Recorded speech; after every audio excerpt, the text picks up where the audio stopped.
Olá pessoal que está chegando, sejam bem-vindos.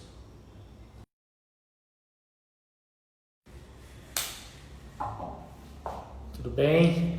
Sejam bem-vindos.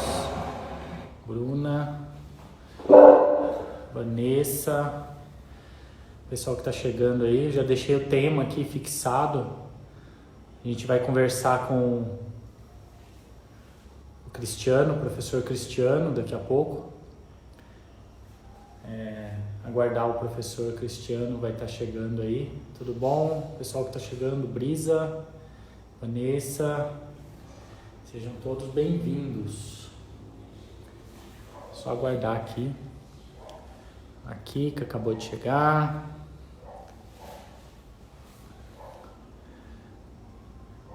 Aguardar um pouquinho o pessoal chegando. E o Cristiano que já vai estar chegando logo em seguida para a gente começar esse bate-papo. Tudo bem? Pessoal que está chegando, Maria, sejam bem-vindos.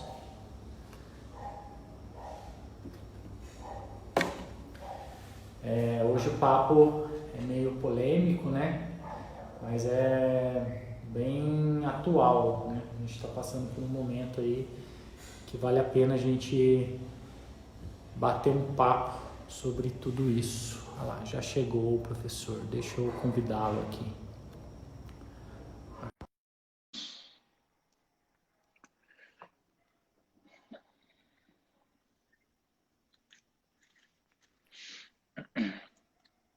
Olá, boa noite, tudo bom? Tá me ouvindo? Eu tô te ouvindo bem, só não tá aparecendo a sua imagem aqui. Não tá aparecendo a minha imagem? Não tá. Na sua tela tá aparecendo duas pessoas aí, não? Na minha tá aparecendo Tá só eu. aparecendo.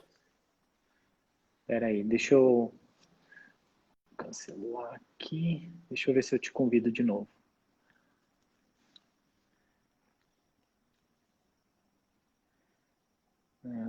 Vamos lá, tô te convidando de novo, Cristiano. Vê se agora a tela vai aparecer. Vamos ver.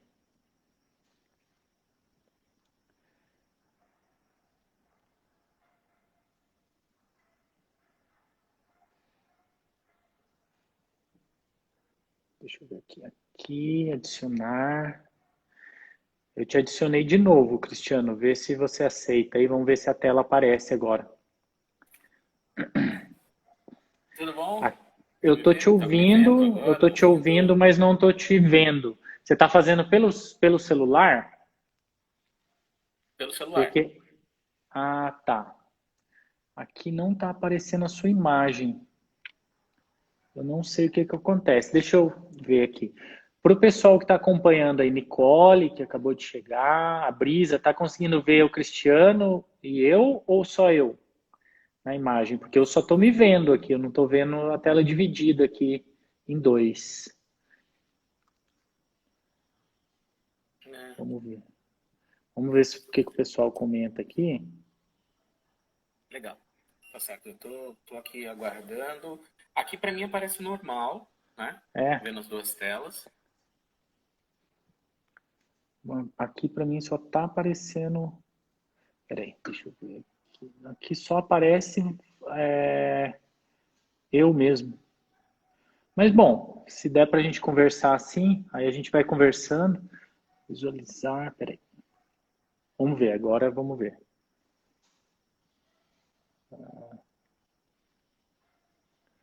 Então, olha lá, a Nicole também, só está aparecendo eu.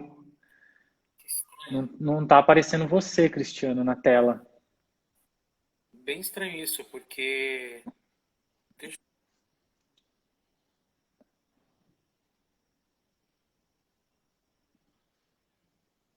Agora foi. Agora apareceu. os aplicativos abertos aqui, meu amigo. Ah, então. Eu Agora fechei tudo, agora só estamos no Instagram. tá Tudo ok. bom? Tudo bem. Seja muito bem-vindo e eu agradeço imensamente a sua disponibilidade em poder estar conversando com a gente. Olha lá, até a Nicole escreveu agora que agora está aparecendo, nós dois, né? Então, primeiramente, agradeço bastante você estar aqui com a gente para poder. É um papo que é meio pesado, né? Mas ele tá no momento da gente conversar mesmo, né, sobre tudo isso, porque eu acredito que a gente não pode deixar passar isso e deixar as coisas irem acontecendo, enfim. É bom a gente ficar ligado, né? Ficar com o olho desse tamanho, assim, e percebendo, né, tudo isso que está rolando e a gente atento a tudo isso.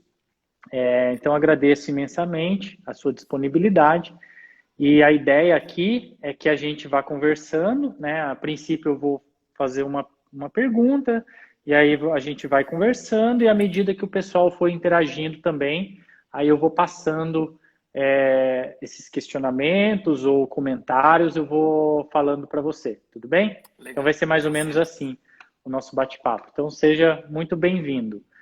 Então, o bate-papo hoje nosso é sobre o fascismo, né? A gente conversou um pouquinho na rede social antes, né? No WhatsApp. A gente colocou lá democracia, né? E fascismo, né? Democracia de um lado, fascismo do outro, que eu acho que são duas coisas bem antagônicas, né? E Isso. eu queria que, eu queria que você falasse um pouquinho, né? Vamos começar bem do básico mesmo, porque eu sei que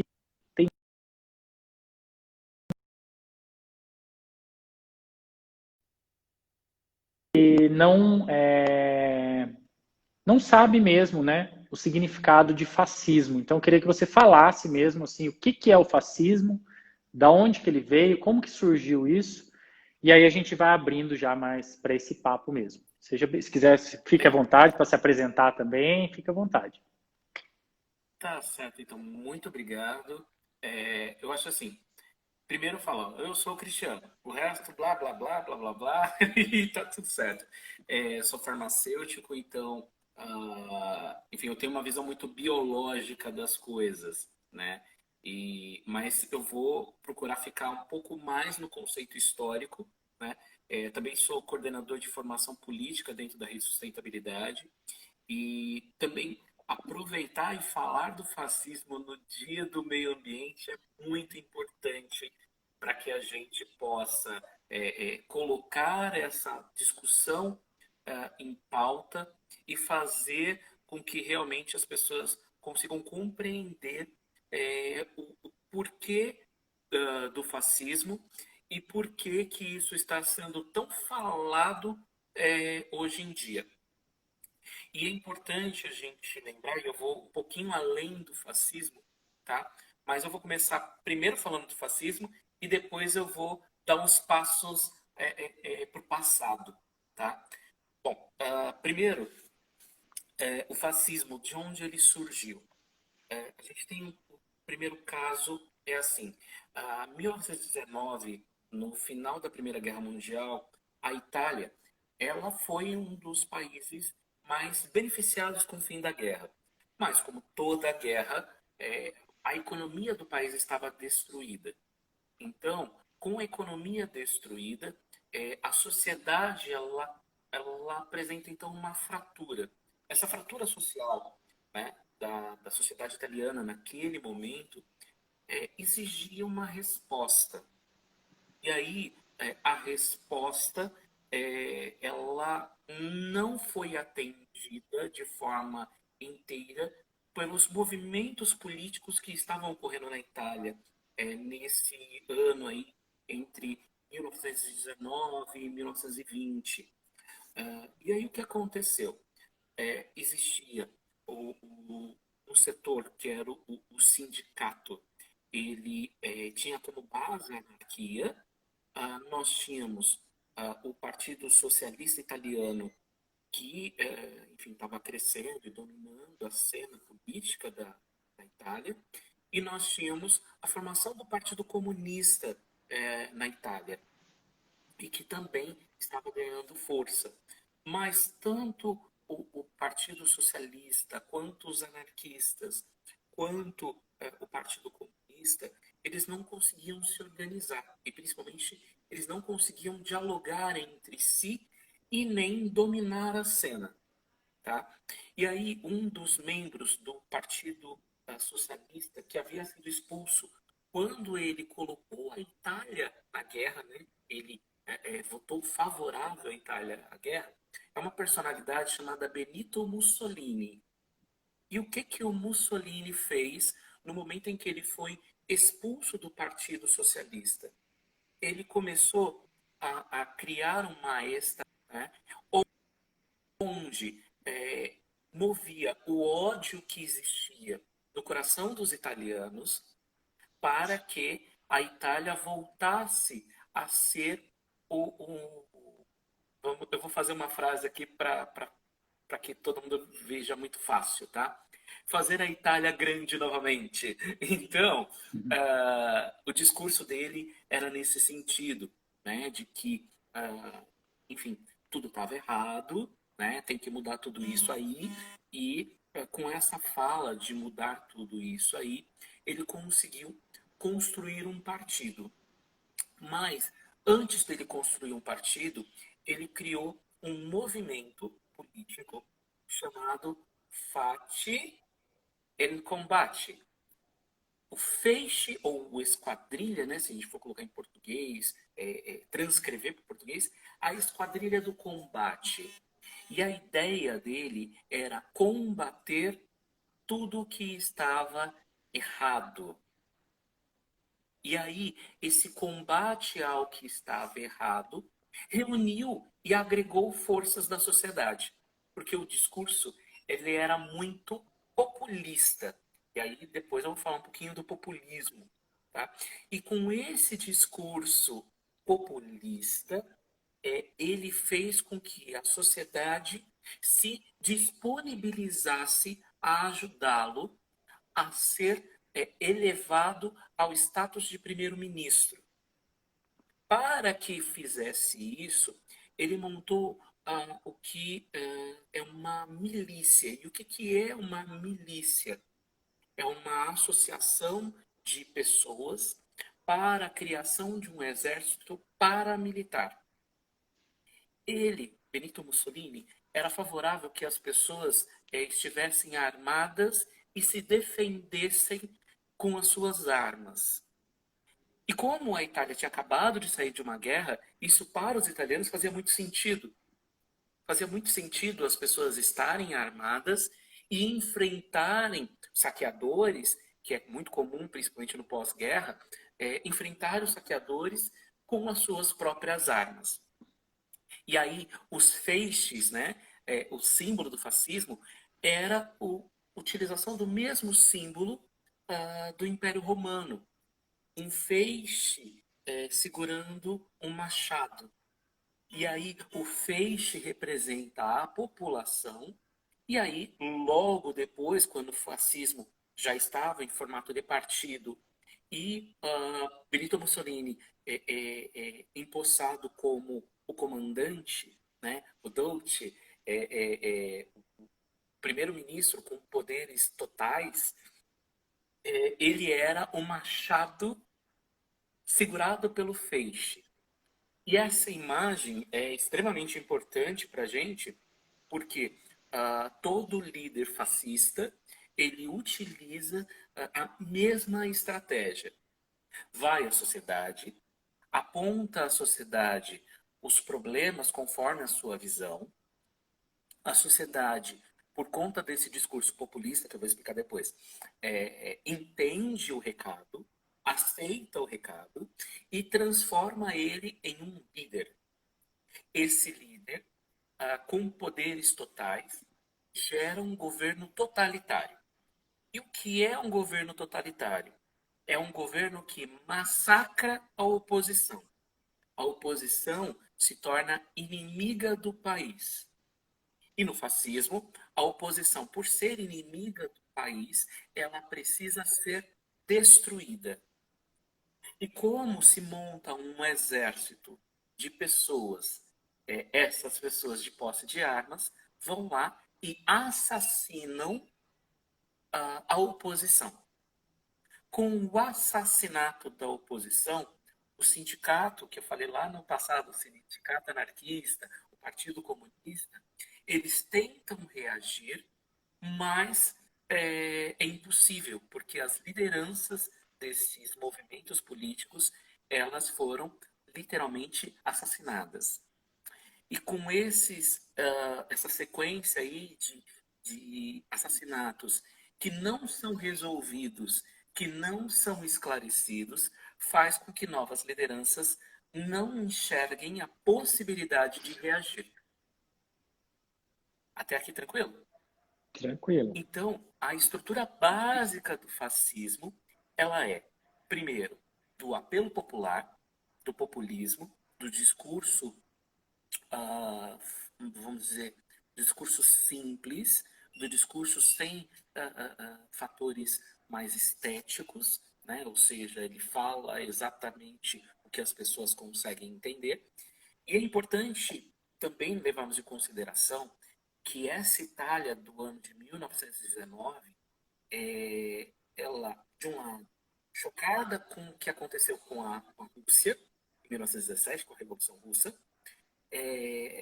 com medo de uma nova guerra, e a Itália, ela não tinha o italiano como uma língua oficial utilizada pelas pessoas do país inteiro.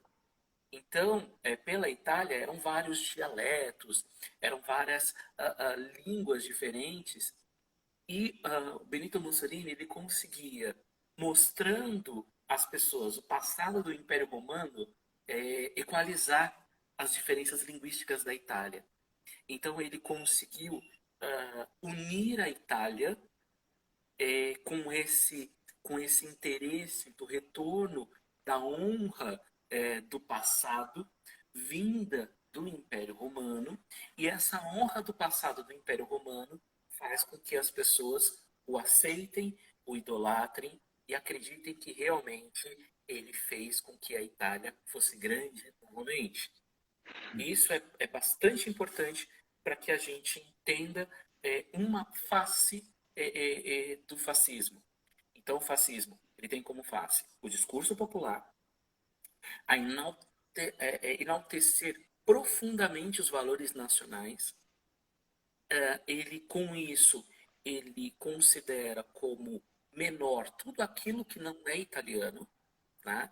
Então, tudo aquilo que vem de outros países são ameaças, né? Então, era tido como qualquer fala contrária à Itália, valores externos, eles eram, enfim, mecanismos que levariam a Itália à desgraça, levariam aos italianos a fome, a miséria.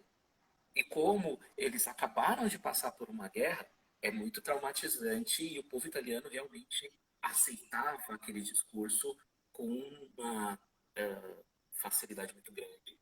E isso é ponto fundamental para que a gente possa entender por que os italianos aceitaram o fascismo. E aí uma característica importante do fascismo é que o fascismo ele cria uma hierarquia baseada no quesito natural. O que significa isso? Que as pessoas que estavam ao lado, literalmente, do Mussolini, faziam parte da instância de decisão. Ele, Mussolini, era aquele que tinha a decisão final. Então, não interessasse se aquelas pessoas que estavam em torno dele fossem contra ele, elas seriam eliminadas. E aí a eliminação era um corte direto ou o assassinato daquela pessoa.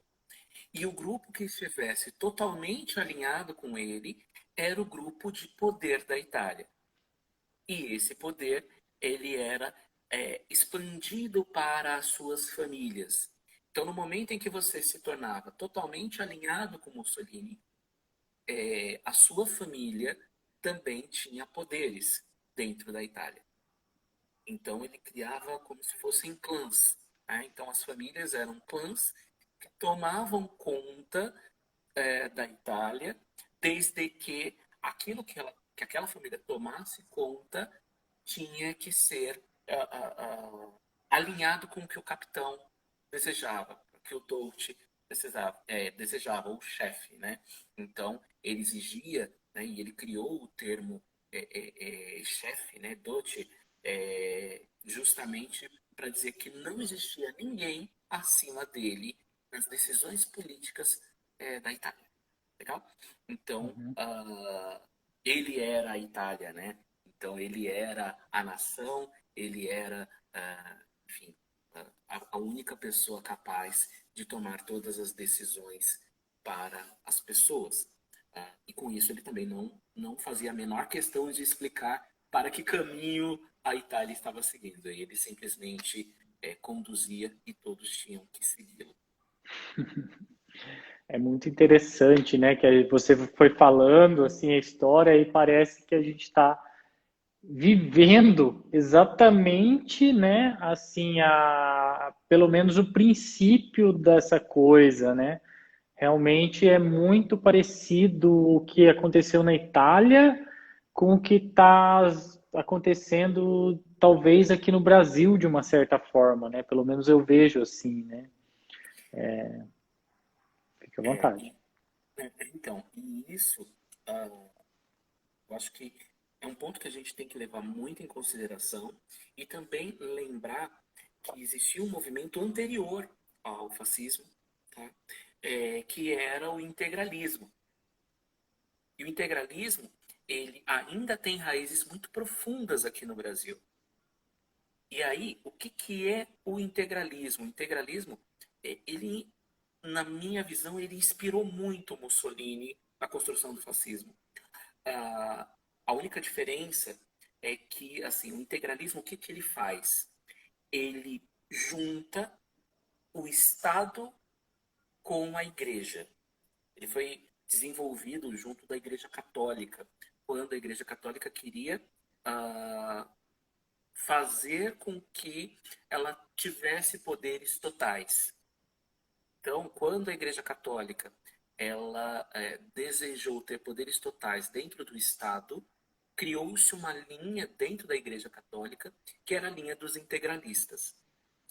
E essa linha do integralismo, em um dado momento, se separou, descolou um pouco do Papa e partiu para a política dentro dos países, mas sempre com o mesmo discurso, tá? De que aquele país tinha que ser cristão, dos valores cristãos dos integralistas. Então, eles tinham uma visão até bastante peculiar, vamos dizer assim, do cristianismo. É, vamos colocar como uma visão mais guerrilheira do cristianismo. Então, as armas sempre muito próximas, né, tanto do fascismo quanto do integralismo, e a necessidade de que as pessoas estejam armadas e que resolvam os problemas, enfim, ali no seu quintal, faz com que a gente enxergue o integralismo como uma união da política com o ódio, com o discurso religioso junto. E isso faz com que as pessoas elas não enxerguem a visão do ódio. E quando a gente fala, não, mas isso é ódio, a pessoa fala, não, são pessoas de bem, são pessoas boas, são pessoas cristãs, que estão seguindo a religião acima de tudo. Então, quando você tem um líder populista que reúne igreja e política em seu discurso, ele está trazendo um discurso integralista. Então, quando a primeira vez que eu vi falas do atual governo como fascista, eu olhei e falei integralista. Ou seja, ele é algo um pouco mais profundo que o fascismo. E esse olhar um pouco mais profundo que o fascismo, ele utiliza da religião como via de fundo. Ah, e essa utilização da religião como ponto de fundo faz com que muitas pessoas com pouco acesso à informação não consigam ter coragem de questionar. Do mesmo jeito que no fascismo você não questionava porque você iria morrer, porque o governo estava repleto de milicianos, as ruas estavam repletas de milicianos, seu vizinho poderia simplesmente te matar porque você era contra a Itália, né? Torcer contra, inclusive é o que é muito utilizado hoje em dia, que a oposição está torcendo contra o país, e o direcionamento de liberação de armas permitiria com que as pessoas fossem agredidas, e aí a gente pode utilizar o caso da médica que foi agredida por interromper um baile funk, ou da médica que estava durante um parto e que foi agredida, como, inclusive até, para mim isso não é uma coisa deste momento, é um processo de construção dos últimos anos, e aí o fomo do professor ser agredido em sala de aula porque o aluno teve nota baixa, essa quebra do respeito ao outro ser humano. E aí não estou falando de hierarquia, estou dizendo respeito ao outro ser humano. Isso é uma prática do integralismo que, a minha visão, ele tem se influído, ele tem crescido no país, e o integralismo ele não acabou com o fim do Estado Novo.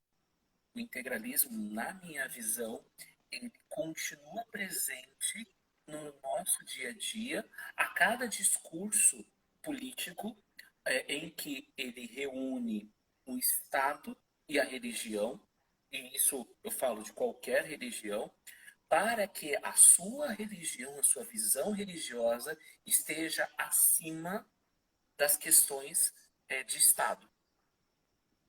E isso é bastante importante das pessoas separarem, porque a religião é uma coisa, a política é outra coisa. No momento em que você tenta integrar um assunto no outro, você vai ter motivações políticas para agir religiosamente. E isso é bastante perigoso para a democracia. E aí, quando a gente fala no processo democrático, é muito perigoso. Num país como o nosso, me permite ter a religião que eu queira ou não ter religião alguma. E quando o representante utiliza-se da religião para tomar as suas decisões e incluir a religião dentro do seu discurso, ele pode estar em um momento fazendo apenas uma propaganda eleitoral, mas quando ele assume essa fala posterior ao processo eleitoral, ele está utilizando uma prática integralista. E aí, um ponto que é importante a gente colocar de separação é que muitas vezes o político ele pode utilizar o discurso eleitoral apenas para sinalizar ao público dele, falando, olha, eu tenho a mesma religião que você. Né? Sendo verdade ou não, muitos fazem isso, e aí é bastante comum, num processo eleitoral, o político estar em várias denominações religiosas, enfim, e isso faz parte do jogo político. Eu não encaro como desonestidade, apesar de que eu não gosto, eu não faria isso, mas diferente, completamente diferente dele, depois de eleito, utilizar o seu discurso, a religião, como via fundamental do seu discurso, parecendo que ele sempre vai atuar apenas para aquele grupo e não para todos e todas.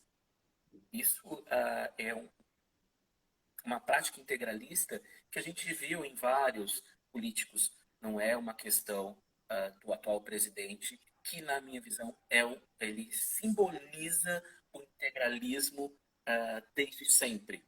Com uma visão fascista, sim, por conta aí do que eu já acabei de explicar, não preciso nem repetir.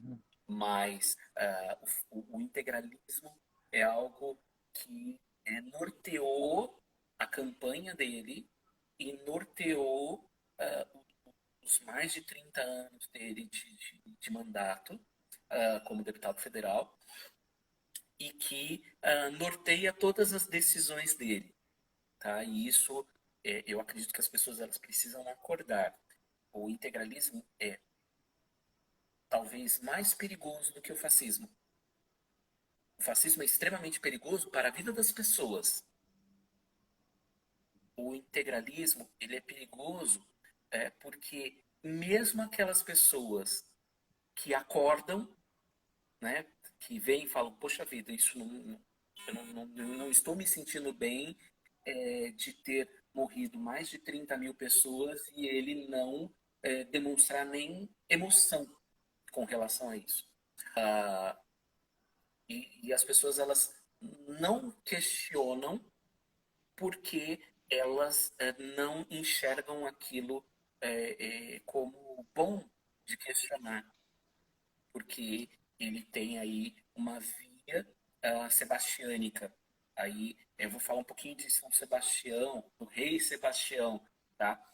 O sebastianismo é algo também importante no Brasil, assim como Portugal, que também teve seu momento fascista. É, existe uma lenda do rei Sebastião, que eu não sei se você conhece essa lenda, Não. mas que ela norteia a política do Brasil, tá? O rei Sebastião era um rei português que ele saiu uma vez de Portugal para desbravar o mundo em Manaus. E nunca mais o rei Sebastião voltou a Portugal.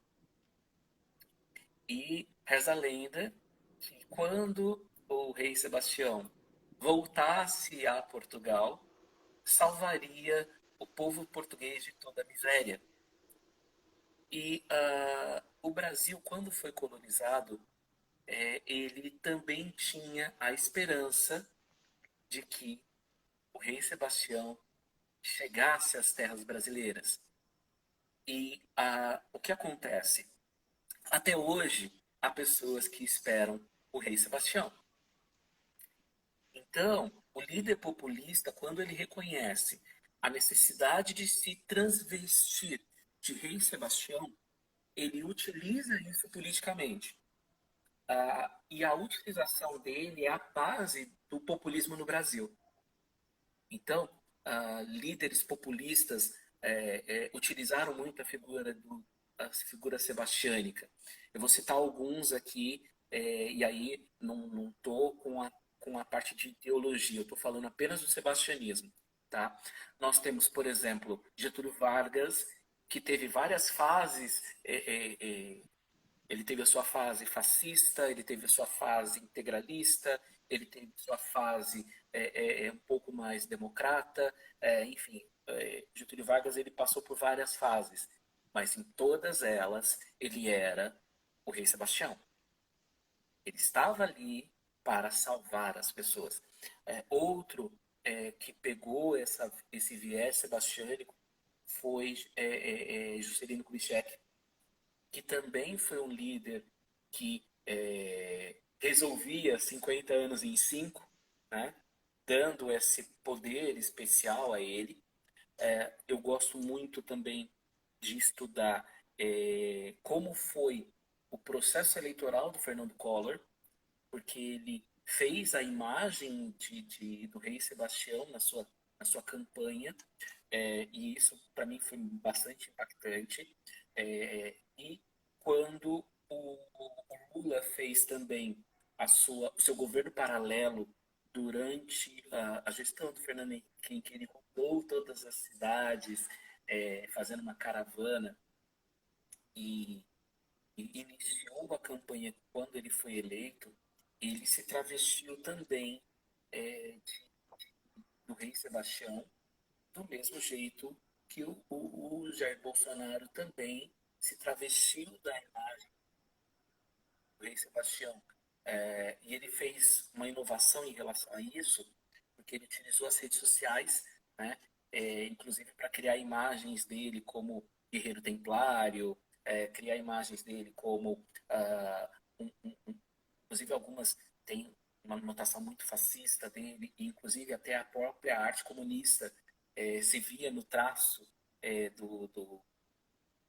da campanha do Bolsonaro, da campanha não, né, da campanha paralela dele, né, assinada por Steve Bannon, mas que deu uma imagem, né, um símbolo de São Sebastião, né, do rei Sebastião, muito forte.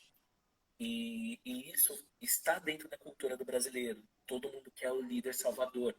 E aí, é óbvio, eu não posso terminar essa minha fala lembrando de uma novela, Sassá Mutema, né, o Salvador da Pátria, que tinha essa figura do São Sebastião e que eu acho que a gente tem que revisitar ah, aquela história, porque aquela história reflete. E um outro texto que é bastante importante, também sebastiânico, é do Roque Santeiro, né? E essas figuras sebastiânicas são figuras bastante importantes e que é um perigo para a democracia, é um perigo para a qualidade de vida das pessoas, porque não se pode dar poder total a ninguém. Uhum. E todos aqueles que tentaram ter poder total, eles cegam os outros, e cegar os outros é bastante perigoso, que, enfim, é a base do integralismo, é a base do fascismo, é a base do populismo totalitário, que reflete hoje o governo atual. Tá? Isso é bastante perigoso para o processo democrático. A gente tem comentário aqui, Cristiano. A Nicole, ela escreveu assim, e nos perguntávamos como as pessoas deixaram algo tão horrível como aquilo acontecer. E hoje vamos como pessoas comuns, vemos como pessoas comuns, próximas a nós, família, amigos, não percebem a ideologia fascista bem debaixo do nosso nariz. E ela termina assim: o cidadão de bem, ele é capaz de atrocidades. Né? Então, o comentário que a Nicole faz sobre Sim, tudo isso. e isso, Nicole, isso tem uma base integralista muito profunda. Então, aquele cidadão de bem, ele acredita que ele está fazendo bem. Esse é o grande ponto. Ele não coloca em dúvida que agredir a outra pessoa, por exemplo, eu li, se eu não me engano foi ontem, sobre um post no Facebook de uma pessoa que estava lá na fila do supermercado e começou a berrar com outra, xingar e etc. A pessoa ela sai da civilidade e aí onde está o perigo, que é a quebra do acordo social que nós temos de que as duas pessoas, né, de um lado e de outro, precisam se respeitar como seres vivos. Uhum, E aí o fascismo e o integralismo, ele transforma o inimigo, né, na verdade o totalitarismo como um todo, transforma o inimigo o adversário, na verdade, em inimigo, e o inimigo a ser destruído. Então, uhum, nesse aspecto, usar o termo fascismo para o Bolsonaro é muito claro, é muito uhum, forte, porque era assim que Benito Mussolini fazia, e algumas representações que ele tem feito, ele tem afirmado e reafirmado isso. De um lado, isso serve para que todos os antifascistas levantem a mão e falem: eu sou antifascista. Né? uhum, E os movimentos antifascistas sempre existiram, devem sempre existir. Mas no momento em que eles levantam a mão e, e o fascismo está no poder, né? O integralismo está no poder, você faz com que essas pessoas possam desaparecer, como, por exemplo, vamos colocar uma antifascista aqui como exemplo, né, que desapareceu a Marielle Franco, que estava embatendo contra milicianos e foi assassinada de uma forma, milhões de aspas, exemplar, ou seja, chocante. Né? Não foi, por exemplo, eu esqueci agora o nome daquela juíza que foi assassinada também por milicianos com algumas dezenas de balas. Né? O terror, e aí a gente tem o terrorismo como uma base, um termo importante para ser utilizado, faz com que outros líderes tenham medo. E aí, por exemplo, vou citar mais um político, o Jean Willis sair do Brasil, ilha ser agredida. Aí, por exemplo, tem aquele youtuber Felipe Neto mandar a mãe para fora do Brasil porque está sendo ameaçado. Isso é extremamente grave e isso está sendo alimentado pelo presidente da República. Tá? E Isso é quando importante a você. gente colocar. Sim. E quando você fala assim dessa quebra das condutas sociais, né? Das condutas que não estão escritas em leis, né? Mas são as condutas nossa de respeito para o próximo, tal. Quando você tem, por exemplo, políticos que eles vão falar contra, né? Ou eles falam que é o politicamente correto, né? Eles vão falar contra esse politicamente correto. A gente está entrando nisso aí, né? A gente está entrando nessa quebra dessas regras que não estão escritas, que não são leis, mas que ajudam a manter a nossa coesão social, né? Como sociedade, como cidade, como seres humanos, né?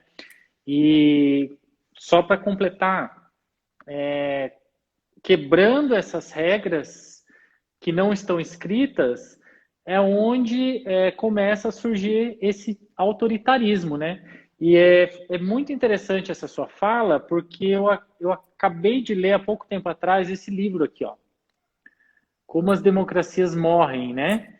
E nesse livro ele está falando exatamente isso, né? Que quando o amigo já não conversa com o outro amigo porque um é partidário de um, o outro é partidário do outro, e aí não tem mais essa troca de ideias, né? Não pode mais se trocar ideias porque são totalmente opostos. De acordo com esse estudioso, ele fala que isso é um caminho para um autoritarismo. É isso que um governo autoritário ele quer. Ele quer essa quebra dessa coesão social, né? De que as pessoas sejam amigas umas das outras e tal. E começa com esse discurso, né? O politicamente correto, tem que, né, no caso, lutar ou quebrar esse politicamente correto, enfim. E a partir desse movimento, isso vai crescendo, crescendo, até o momento que, né, ele pode tomar o poder, né? Ele vai falando aqui nesse livro, como as democracias morrem, que hoje um dia dificilmente os golpes são dados de uma forma assim militar, de repente num dia amanhece tá já, né, helicóptero e polícia na rua, não é assim que acontece. Geralmente aquele político autoritário, ele entra no poder e ele começa a corroer o poder de dentro, né? E aí ele começa a infiltrar pessoas dele, né, ali dentro, né, em posições chaves, né, do Estado, e aquilo vai corroendo a democracia, né? Então é a forma que a gente vê claramente acontecendo hoje, né? Isso. E deixa eu só E, completar, fica à vontade, é que a gente pode tem um falar, comentário. A gente tem um pode falar. comentário aqui da Kika. Ela fala assim: podemos fazer uma analogia entre a tal Itália destruída da década de 20 e a situação grave pós-pandemia que se avizinha no Brasil? Bolsonaro se apropriar ainda mais da situação? Ela é uma pergunta que ela está fazendo. Sim, sim. Eu vejo isso de forma muito clara, tá? Porque, assim, o pós-pandemia, ele pode ser uma janela de oportunidade para a gente ressignificar e reafirmar os acordos sociais e criar, inclusive, novos acordos sociais. Porém, se nós não estivermos unidos, coesos, nós corremos um sério risco de que essa fratura social que existe no Brasil se transforme numa quebra, numa ruptura completa. E gerar essa ruptura completa é muito fácil no Brasil, hoje. Por exemplo, é muito fácil você bloquear um amigo seu de anos no Facebook, no Instagram, no WhatsApp, porque ele falou bem ou mal de alguém. E é muito fácil, então, essa ruptura acontecer.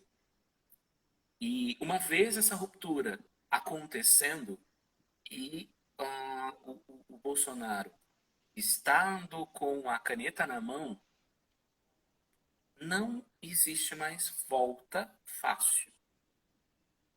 Vamos colocar bem simples. Não existe uma volta fácil se as pessoas não observarem que a ruptura social está para acontecer. E isso pode acontecer, por exemplo, e aí eu vou usar domingo agora, próximo domingo, dia 7, vamos colocar assim, como é que a ruptura social pode acontecer agora no dia 7? Vamos dizer assim, as pessoas antifascistas, junto com pessoas infiltradas, tá? Irem às ruas no dia 7 e os infiltrados vão causar destruição. Vão quebrar, provavelmente, e aí é algo que causaria ruptura muito forte, muito profunda, igrejas. Por exemplo, vamos imaginar igrejas centenárias, símbolos que a cidade ama. Vamos, por exemplo, falar em São Paulo, seria pichar o MASP. Em São José, quebrar deixa eu ver, impactaria as pessoas. Fácil. Pichar a igreja, matriz. Quebrar poste. Ali no mirante do banhado, quebrar aqueles quiosquezinhos ali, destruir. Botar fogo no Parque Santos Dumont. Jogar um coquetel molotov. Rio de Janeiro, por exemplo, o que aconteceu em 2013, né? É invadirem a Alesp. A Alesp não, a Alerj. Invadirem a Alerj. Em São Paulo, invadirem Palácio do Bandeirantes. Isso causaria uma ruptura social. Por quê? Porque aí as pessoas precisam se posicionar, né? E aí esse posicionamento seria de rejeição completa a esse movimento antifascista. E com isso, aquela pessoa comum, ela vai falar, primeiro, não existe então pandemia mesmo, né? Não existe pandemia, porque se existisse pandemia, essas pessoas que estavam sempre falando contra ficariam nas suas casas. Primeiro passo. Segundo, são bando de baderneiro, porque para trabalhar ninguém está indo trabalhar. Agora, para ir quebrar a coisa que paga com meu dinheiro, quebra. Nossa, que horror. Picharam sei lá, a Igreja Universal. Que horror. São demônios. E o grande problema é que isso também, além da destruição de símbolos, muito provavelmente, e esse é o meu receio, é possível de haver mortes. Mas não um número grande de mortes. É capaz de morrer uma pessoa. Só basta uma pessoa.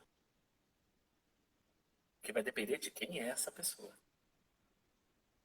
E aí eu vou usar o exemplo da Revolução Constitucionalista de 32, que começou no dia 23 de maio com o MMDC sendo baleados.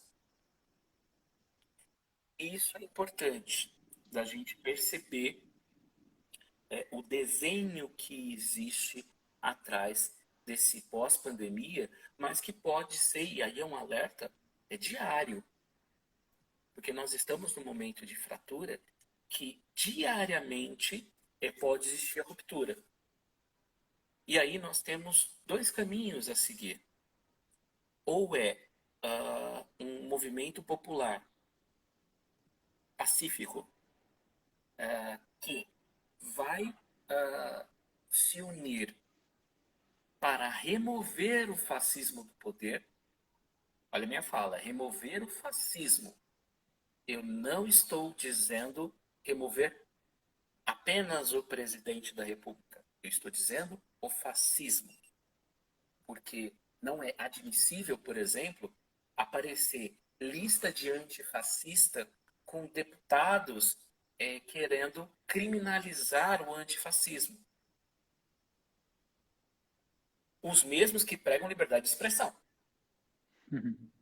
Então é inconcebível, é incongruente você dizer, sair da sua boca que você é favorável à liberdade de expressão e, ao mesmo tempo, querer calar a boca de seja lá quem for.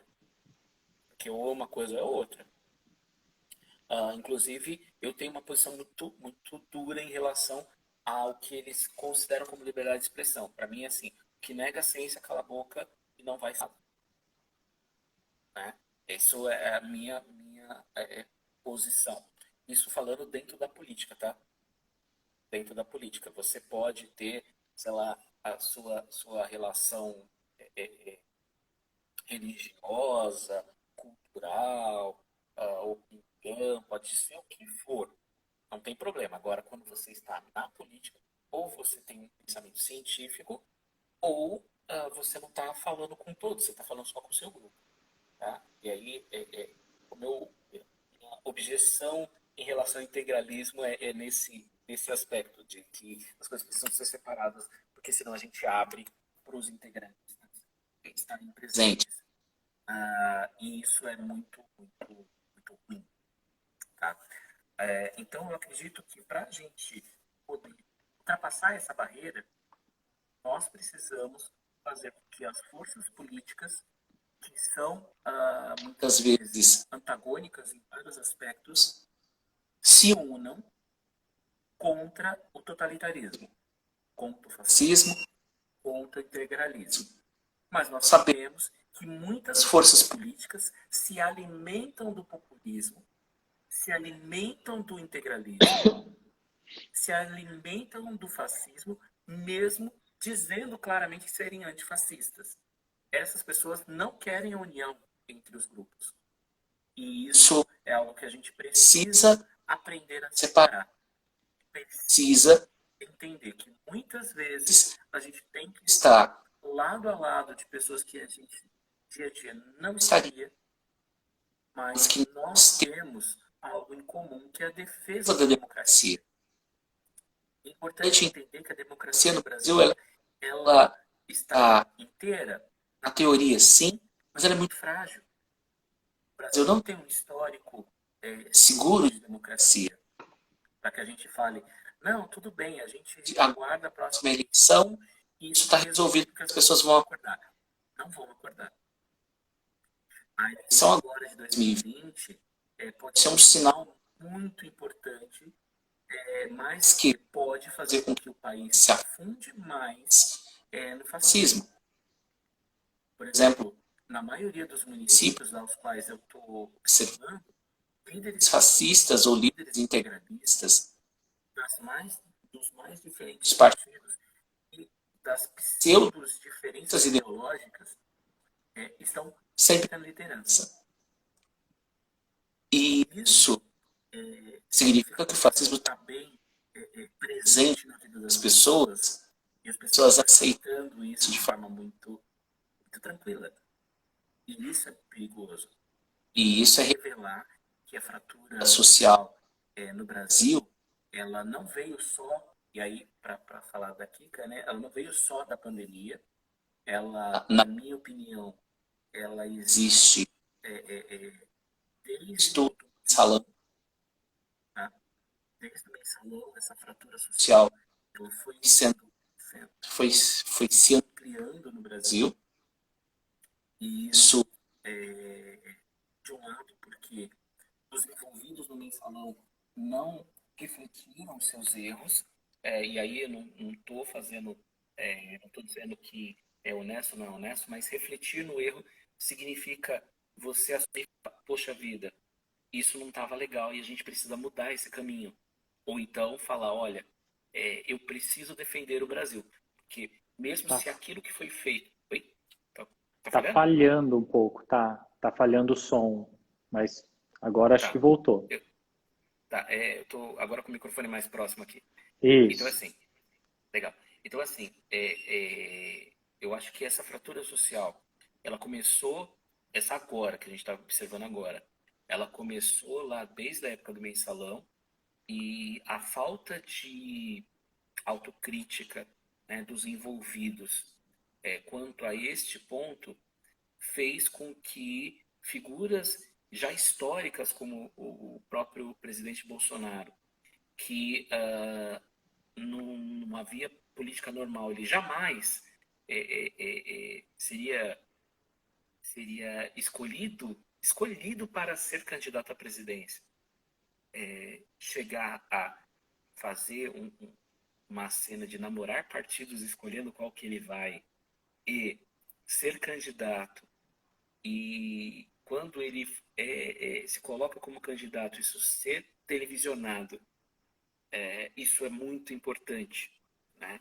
E aí eu falo, foi televisionado, não é problema da televisão que colocou, mas sim porque aquilo criou-se uma importância para estar ali, né? E isso para mim já era muito impactante, ele ter sido aceito para ser candidato. Não seria um líder que seria candidato. Não tem condições morais para isso. E quem conheceu ele quanto deputado federal sabe que ele não teria condição nem política, nem moral para ser candidato.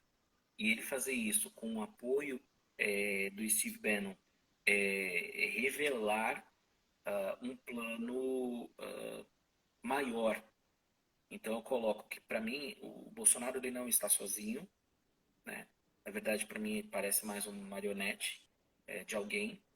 E a gente precisa unir as pessoas para que a gente possa ter a democracia não apenas preservada, mas melhorada, para que nunca mais um líder populista dessa forma volte a ser governante do Brasil. Isso é um perigo muito sério para a democracia, porque a gente ainda não experimentou uma democracia plena no Brasil. A gente, apesar de alguns estudiosos de política dizem que a gente está numa democracia plena, mas estamos numa democracia, vamos dizer assim, doente, né? E essa democracia doente, ela precisa do remédio necessário para que ela possa se ressurgir. E para mim, eu não acredito nem no impeachment do Bolsonaro, eu acredito que ele deveria ser cassado, tá? Uhum. Porque a cassação feita pelo TSE, ela, apesar de gerar uma tentativa de ruptura contra o Supremo tem ferramentas para se defender, né? E isso é mais seguro para a população. A gente não teria que passar por um processo inteiro de impeachment, 6 meses em processo, ter que ter o Mourão como presidente da República, não é algo que é saudável para o país dentro desse desenho todo. Cristiano, muito obrigado. A gente está com um minutinho. Eu só vou ler aqui o que a Kika ela escreveu. Obrigada pela resposta. Eu, particularmente, estou muito, muito preocupada com os atos de domingo nas capitais afora. E olha que sempre defendi ir para a rua, mas, a meu ver, talvez não seja agora, né, esse momento. Completando, por mais angustiante que seja, há que se ter e estudar estratégias, né? Então, a gente já está finalizando, tá? A gente está com 40 segundos. Eu gostaria de agradecer demais a sua presença, poder fazer esse bate-papo. Foi uma aula assim que a gente começou na história e veio para o momento atual e fez esse desenrolar do momento atual. Achei muito bacana. Avisar o pessoal que vai ficar salvo no IGTV, então se depois quiser assistir de novo, mandar para alguém, acho que vale a pena, acho que é uma coisa que a gente tem que fazer rodar essa rede aí, e agradeço demais a presença de você, Cristiano, e que num próximo momento a gente se encontre de novo, tudo bem? Tá certo, muito obrigado pela oportunidade, e é só uma coisa, né, para as pessoas